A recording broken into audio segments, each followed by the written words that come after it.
வீடியோக்குள்ள போகிறதுக்கு முன்னாடி சப்ஸ்கிரைப் பட்டனை கிளிக் பண்ணி பக்கத்தில் இருக்க பெல் ஐக்கானையும் கிளிக் பண்ணிக்கோங்க. அப்போ தான் எங்கள் வீடியோவை நீங்கள் உடனுக்குடன் பார்க்கலாம். வெல்கம் டு தமிழ் சமையல். இன்றைக்கி நம்ம காரைக்குடி இறால் கிரேவி எப்படி செய்கிறதுன்னு பார்க்க போகிறோம். அதுக்கு நான் 1 kg இறால் எடுத்து நல்லா க்ளீன் பண்ணி வச்சுருக்கேன்.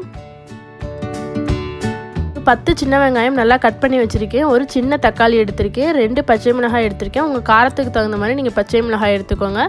அடுத்து 10 பல் பூண்டு எடுத்து நல்லா அரைச்சி வச்சுருக்கேன். இப்போ நம்ம எப்படி செய்கிறதுன்னு பார்ப்போம். நான் ஒரு கடாயில் 4 டேபிள் ஸ்பூன் நல்லெண்ணெய் ஆட் பண்ணியிருக்கேன். கிரேவிக்கு நீங்கள் அதிகமாக எண்ணெய் ஊற்றினீங்கன்னா நல்லாயிருக்கும். இப்போ இது கூட நான் 1 டீஸ்பூன் வெந்தயம் ஆட் பண்ணிக்கிறேன்.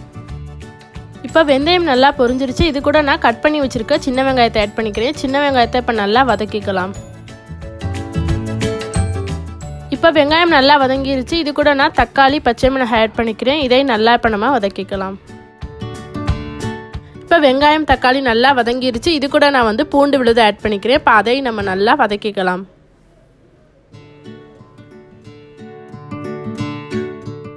இப்போ எல்லாமே நல்லா வதங்கிருச்சு. இது கூட நம்ம இப்போ க்ளீன் பண்ணி வச்சுருக்க இறாலை சேர்த்துடலாம்.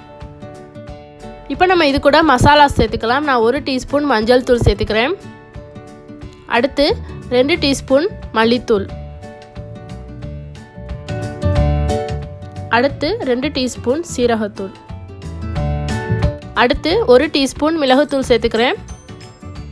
அதுக்கப்புறம் 2 டீஸ்பூன் மிளகாய்த்தூள் சேர்த்துக்கிறேன். மிளகாய்த்தூள் உங்கள் காரத்துக்கு தகுந்த மாதிரி நீங்கள் சேர்த்துக்கலாம். இது எல்லாத்தையும் நம்ம நல்லா மிக்ஸ் பண்ணிக்கலாம். இப்போ எல்லாத்தையும் நான் நல்லா மிக்ஸ் பண்ணிவிட்டு இது கூட நான் இப்போ 1/2 டம்ளர் தண்ணீர் சேர்த்துக்கிறேன். தண்ணீர் சேர்த்து நல்லா மிக்ஸ் பண்ணிவிட்டு ஒரு 5 மினிட்ஸுக்கு இதை நம்ம இப்போ மூடி வச்சிடலாம். 5 மினிட்ஸ் ஆகிடுச்சு. நான் ஓப்பன் பண்ணிவிட்டேன். இப்போ இது கூட நான் தேவையான அளவு உப்பு சேர்த்துக்கிறேன். இப்போ நான் இது கூட 1 டீஸ்பூன் தேங்காய் பால் ஆட் பண்ணிக்க போகிறேன். நான் நல்லா கெட்டியாக புழிஞ்ச தேங்காய் பால் ஆட் பண்ணிக்கிறேன். நீங்கள் ரொம்ப ஆட் பண்ணிடாதீங்க, அப்புறம் நல்லா இல்லாமல் ஆகிடும். ஸோ கொஞ்சமாக 1 டீஸ்பூன் ஆட் பண்ணிவிட்டு இப்போ அதை நல்லா மிக்ஸ் பண்ணிவிட்டு இதை ஒரு 2 மினிட்ஸுக்கு நம்ம இப்போ அடுப்பிலே வச்சுருப்போம். அவ்வளோதான், ரொம்பவே சுலபமான அண்ட் சுவையான காரைக்குடி இறால் கிரேவி ரெடி ஆகிடுச்சு. இதை நீங்கள் கண்டிப்பாக வீட்டில் ட்ரை பண்ணி பார்க்கணும். இறாலை வேக வைக்கிறது ஒரு 10லேருந்து 7 நிமிஷத்துக்குள்ளே வேக வைக்கணும். அதுக்கு மேலே வேக வச்சிட்டிங்க அப்படின்னா ரப்பர் மாதிரி ஆகிடும். அதை மட்டும் பார்த்துக்கோங்க.